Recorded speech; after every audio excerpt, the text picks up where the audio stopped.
Hello, and welcome to This Week, Next Week, the podcast from Group M's media intelligence team. I'm Kate Scott Dawkins. I'm joined by Jeff Foster and Nidhi Shah. Everyone have a good week, busy week? Yeah, it's been quite busy and quite freezing here in New York City. Aside from a slip disc, yeah, pretty awesome. So that's a way to start a week. So you were not out there charging the streets and supporting the UK economy, buying goods and services then, huh? No, I didn't have to actually. The retail sales actually did better than they expected. About 1.7% growth in volume and 25% growth year on year. So, most interesting fact of my week. That's a big number without your help even. That's all right then. Jeff, how about you? What was interesting this week? Well, let's see. We had U.S.-Canada hockey, which was a thrilling game last night. Depending on your point of view, it was either a good outcome or a bad outcome. So that's been, quite the talk of the town here. And also gearing up for spring training in baseball. We had our first game started yesterday. So looking forward to that season. And from a sports standpoint, March Madness just right around the corner. Let's go back to baseball. I'm super intrigued by the automated ball strike umpire. I was reading about this, the fact that the catchers and pitchers are getting used to this new technology, that it could be rolled out into major league games soon. A couple of challenges, but that the strike window is the window. There's no more subjectivity about this. We had a debate last night about, whether all sports should remove all AI or whether we're heading that direction and there's no putting the horse back in the barn, as it were. Thoughts in AI integration in sports? I mean, I personally think it's a good thing. I think there might be probably a happy medium out there somewhere where maybe it's not all AI and there is some human interaction and element to it. But generally speaking, from a pure fan standpoint, I would love to see it. Having been the recipient of my teams having a few bad calls over the years, so I might be biased. Maybe. I mean, the Hawkeye in tennis works great, right? I love that. You can see exactly where the ball bounced. It's still called the Hawkeye in baseball, what they're going to use for balls and strikes. So I don't know. I'm intrigued. I'm very excited for baseball season to get going again. We'll see. We'll jump back into sports when we talk about entertainment later. Let's come back onto retail sales and the economy, because we had both Alibaba and Walmart reporting this week, and there were a couple of others, right, Nidhi? Yeah, we had Carrefour and Mercado Libre as well. All of these companies showing really double-digit strong e-commerce growth, total sales as well kind of growing. I think what really fascinates me about this category is not only are they advertisers, but they're also media owners who are kind of now competing, as we've discussed previously as well, with kind of the traditional media owners. And, that kind of momentum in retail media is something we're also seeing in the earnings and the kind of advertising revenues that are disclosed. Particularly an example was Walmart. They grew about 27% in 2024, reaching about revenue, yeah.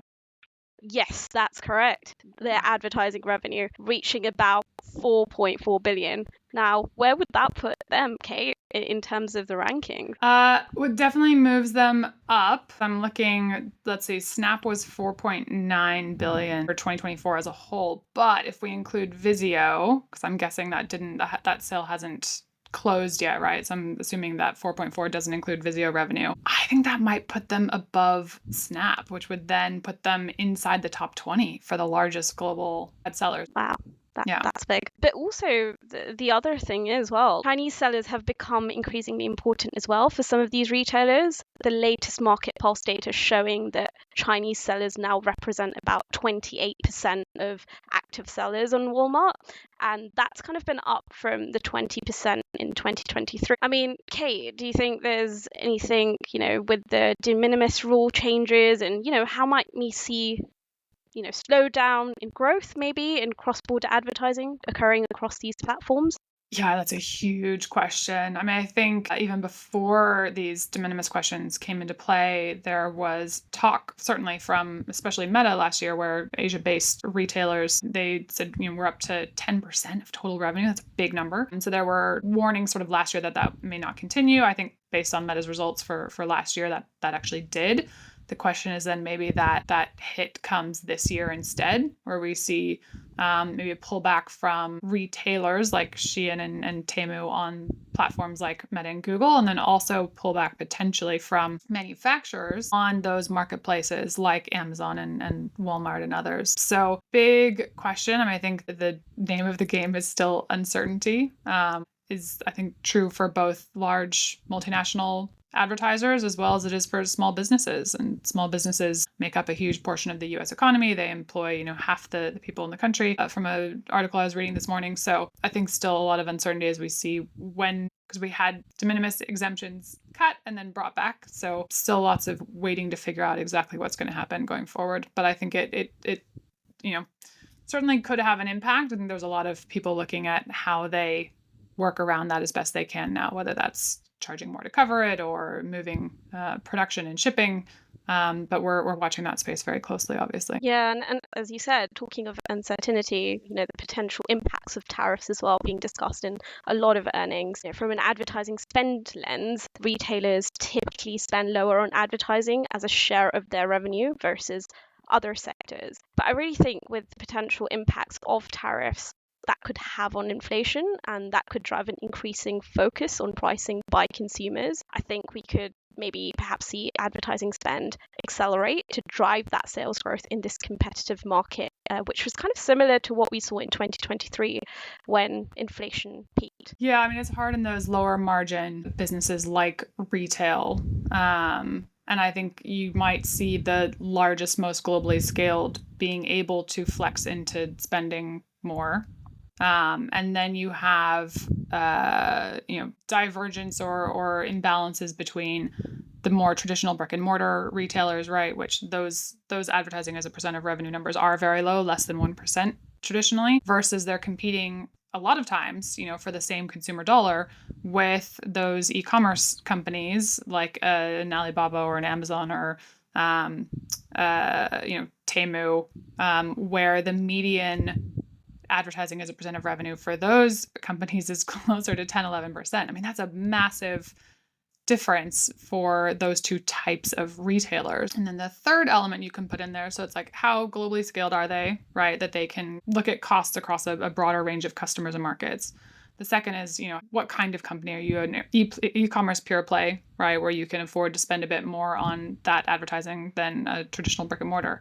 And then you have the element of how much advertising revenue do you have that's a very high margin business. That then enables you potentially to spend more on advertising to continue a virtuous circle. So I think in that sense, the companies like Walmart and Amazon Amazon has a very diversified business. They have their AWS as well, but those companies that are earning the higher margin advertising revenue, I think puts them in a better position to potentially compete and spend more on advertising in a more challenged economic environment, right? Yeah, and kind of talking of investment, as well, not just in kind of through advertising, but also AI.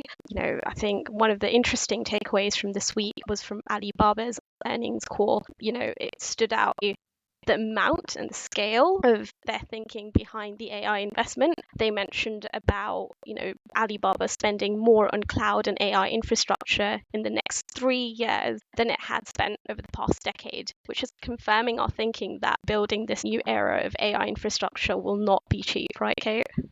Yeah, and from the last analysis we did, their spending has been, dwarfed by the Google, Meta, Microsoft, Amazon group, because we actually had them plotted against each other for something we did in the December of this year, next year. But those increases are going to come, and there's a lot of competition and innovation happening across Chinese companies like DeepSeek and Alibaba, Xiaomi. They all have these AI programs and products and are now spending on developing the infrastructure behind that for sure. Fascinating.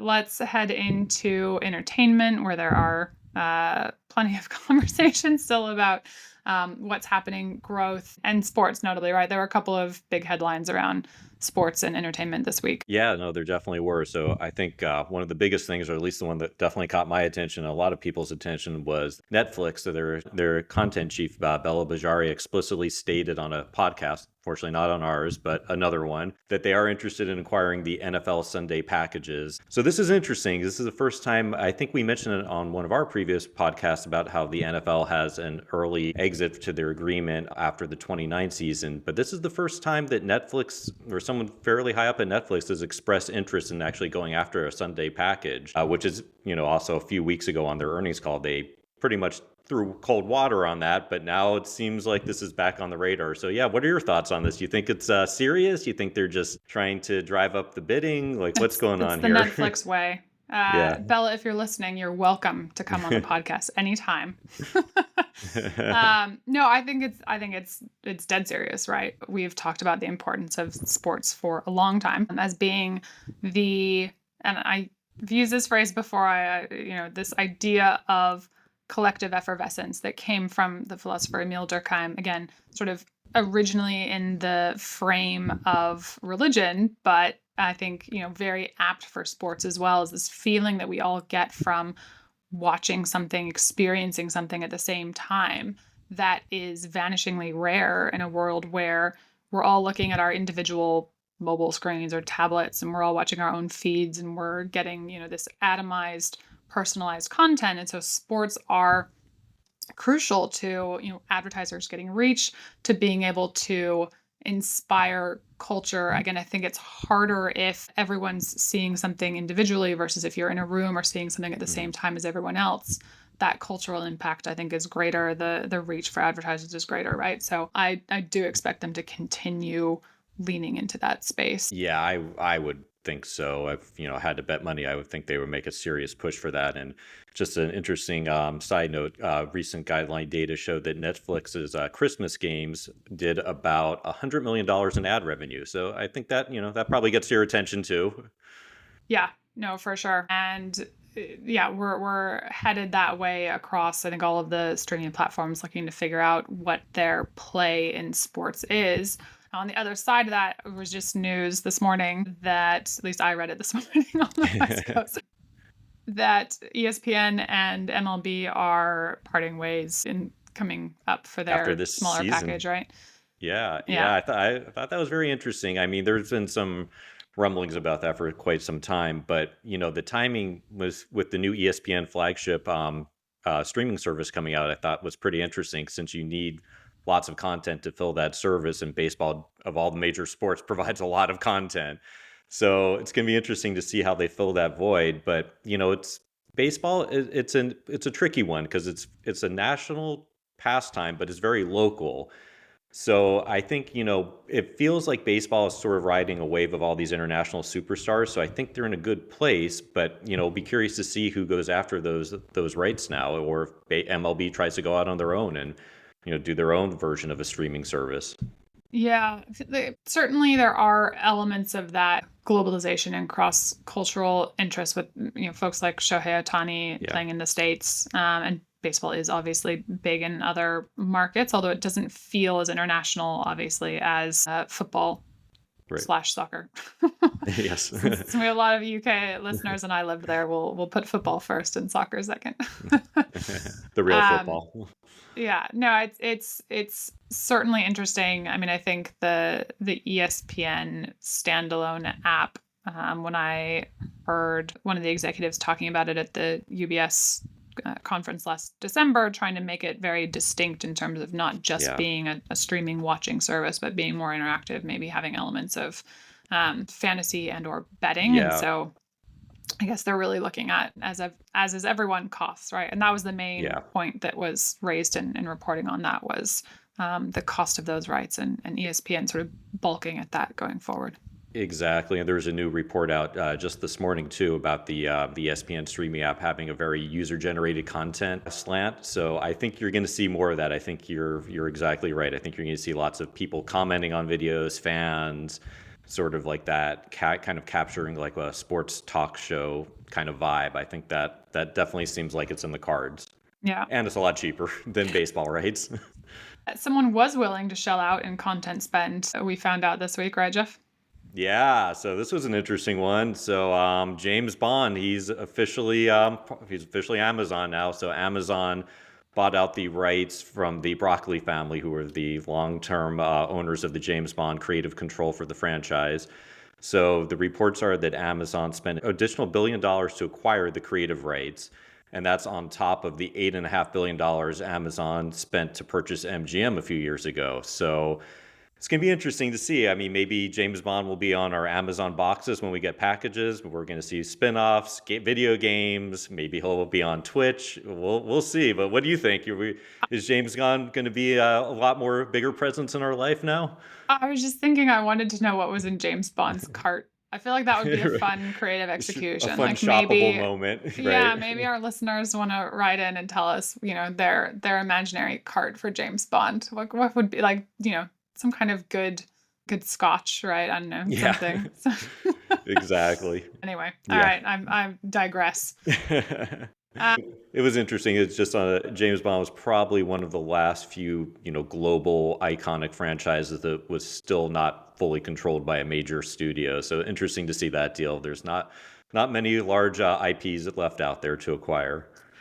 We're going to have a broader chat about content, right? And content spend, because we've been looking at that as we get full year data from a lot of companies and what those rankings look like. We're still waiting for Warner Brothers Discovery and Paramount to report, but we have some of the others. And there's certainly a question as we look at streaming, and I think people always want to know, winners and losers or strategies, right? One of the things you can look at when you're talking about content spend is, how is that being monetized potentially? But I think that that's not always, the way we would think about it from an advertiser first lens, right?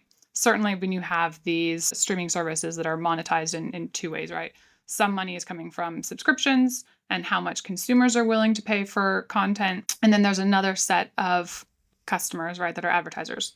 It's a very different question of how much advertisers are willing to spend. But in terms of, am I getting value for money? I'm going to have a question. If you're looking at canceling something, or if you're thinking about what to watch when you turn on your TV for the night, do you get out your calculator and think about like, how much am I paying for this service for every hour that I watch? I mean, I wouldn't quite say it that way, but my mental calculation is I haven't watched this for a while. Why am I paying for it? So I think that's sort of going through my head, and maybe that's similar for a lot of people. But yeah, I kind of do it around if there's a tentpole show coming out on a streaming service, then maybe I'll subscribe to that for a month or two and then catch up on sort of the second tier shows that are on my list as long as I'm paying for it, and then cancel that and move on to the next subscription. But that might just be my thinking. I don't know. What about you guys? And Nidhi, is there something you keep regardless all the time? It's just sort of an always on. Yeah, I think it's definitely Netflix for me, but most of my viewing choices are kind of influenced by my recommendations from family and friends, as well as what's kind of trending on that top 10 category on Netflix and Amazon Prime now as well. And, for me, it's more about the quality rather than the quantity of, what's out there, especially going in between traveling and, weekends being very busy now as well. So definitely one that follows the crowd in this space. Yeah. It's just one of the analyses, and we really like reading outside analysis, and we have a lot of friends and colleagues across the industry that are also analyzing these things, right? One of the metrics that was looked at in a Moffett-Nathanson piece recently was sort of a monetization cost per hour viewed, in terms of showing that Netflix was cheaper for consumers anyway, by that metric. But sort of in the same breath as talking about continued plans for future price increases. So I guess I would argue that lowered monetization isn't necessarily a goal or a planned future state, right? That a service like Netflix, and I'm not speaking just about Netflix here, but a service like Netflix is likely to keep raising prices to whatever the market and consumers will bear. And then I think the question becomes, are they investing enough in telling the story about why consumers should keep it, or why consumers should pick that when they first turn on their television if they don't have an idea already of what they want to watch, in addition to investing in new content, right? Which I guess is, I'm going to bring this back to AI. Why I'm not super worried about the future of advertising and marketing jobs in a world of available AI-driven offerings like, Performance Max or Advantage Plus, because I think for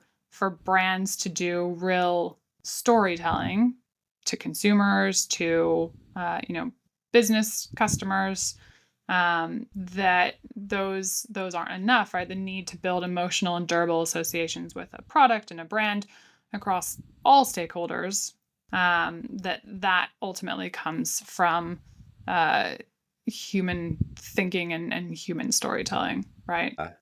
And no, I agree, and because I think it's sort of like, when you look at like a streamer's brand, what is that brand? Like, what is a Netflix show? What is a Max show? And I think that, that has value long term for consumers. So when you're going to, subscribe to one of these services, you already have in your mind the type of quality or the type of shows that you're going to see. And I think there is a lot of value in that. And some of the streamers may not be quite approaching it that way, and some are. Or even the type of experience you're going to get, right? They may have Yeah. a wide variety of shows, but the kind of experience you're going to get from logging in. That story thing is so interesting to me, and it was brought to mind again recently. I was listening to the Microsoft Volume 2 episode of Acquired this week. It's taken me a while to get through because it's unlike our podcast, it's hours long. David Rosenthal was talking about this period of Steve Ballmer's leadership of Microsoft, and a period where, despite increasing revenue, the multiple kept decreasing, right? So the actual market cap of the company wasn't really increasing all that much. And their sort of supposition was that investors weren't necessarily confident in the company's ability to capitalize on their technology and talent over the long term. Why was that, right? And so I'm going to quote briefly here. David says, "The first thing that popped into my mind about why Wall Street did not appreciate the revenue and profit growth during this time was simply that Microsoft did not do a good job telling its story." And so they say, telling stories is the most important thing, which I think we would all agree with. We work in an industry of telling stories, right? And so I think now this sort of era of Satya at the head of Microsoft going out and being a good storyteller to both, the consumer side of things and the AI and business to business side of things, I think is now a very different picture. And Microsoft's market cap is where it is today, which is not stagnant by any means. No, not at all. And I think that's a good point. Oftentimes it's set from the top. And when you have a dynamic personality, I think that definitely helps. And when it gets out there and it humanizes a brand, and I think that's what really resonates with people. Yeah. A company like Netflix done a really good job of that consumer side of storytelling. I think the business side, in terms of an advertiser point of view, I think they're still building that muscle, right? Which is why I think that monetization has been a little bit slower on the ad side of things. Yeah, no, I agree, because I think sometimes it can be a little tricky when you have two distinct audiences, from the consumer side and the business to business side, and sometimes there might be a little bit of different storytelling involved. Yeah. Awesome. Well, I'm watching more rugby this weekend. I don't know about anyone else. And spring training, maybe, huh? Spring training, yep. We've got Severance and Incredible, the animated show on Amazon from Robert Kirkman, which is a really good show. Nidhi, how about you? You're resting with your slip disc, so you got to be watching something. I will be, definitely, without a doubt. I'll be watching the England and Scotland game in the rugby, and finishing off my overdue catch up on the Night Agent on Netflix. Oh, that's right. That's what you mentioned last time. You'll have to let me know what you think on the ending. It's always suspense. That's how we like it. Awesome. I may join you on Severance. I have not restarted that, but it's in my queue. It's so good. Yeah. I've heard you need to dedicate some time to getting back into it, though. Put your phone on focus mode or do not disturb. You don't want to miss any details. All right. Awesome. We will catch up again next week. This podcast is a production of Group M. I'm its host, Kate Scott Dawkins, joined by Jeff Foster and Nidhi Shah. If you have any questions, you can write to business.intelligence@groupm.com. All the information is provided for entertainment purposes only and is not to be considered financial advice.